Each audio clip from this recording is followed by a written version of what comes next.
Merci, Monsieur le Président, chers collègues, Monsieur le rapporteur et chers commissaires, je dirais, je pars de l'hypothèse que cet accord, même s'il est intérimaire, rapproche l'Europe et cette partie de l'Afrique. On va avoir un cadre réglementaire qui ne laisse en rien les souverainetés des parties contractantes, mais qui encadre une série de possibilités réciproques et qui renforce un dialogue tout à fait nécessaire.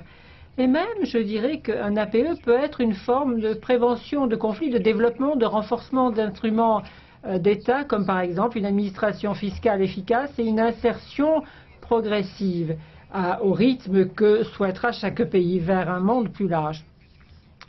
Les alternatives au LAPE sont des accords bilatéraux avec des contreparties politiques quelquefois discutées qui sont efficaces du point de vue immédiat, mais moins à long terme. Il faut penser à la pénétration en Afrique de la Chine. On va également vers une plus grande démocratie, et c'est là l'idée de l'accompagnement avec le Zimbabwe. Et nous pensons que cet accord sera plus conditionné politiquement en ce qui concerne la liberté des citoyens. Ailleurs, comme par exemple au Mali, nous voyons qu'il y a une grande intervention militaire internationale et en fait il y a des erreurs d'inertie, d'absence de prévention. Nous en avons déjà discuté ici au Parlement. Un accord de partenariat économique doit servir également à protéger une stabilité réciproque au-delà des quotas, des tarifs. Cela donne un sens au partenariat au sens plus politique.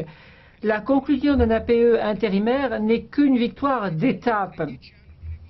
Après 10 années de négociations qui ont produit ce que nous avons vu, un accord avec la région des Caraïbes et peu d'autres choses. Jusqu'à présent, l'Europe n'est pas parvenue à expliquer ses objectifs. Et il faut parler, étant donné l'importance d'un partenariat économique, il faut parler, disais-je, de vastes secteurs d'une société qui a des raisons de se méfier.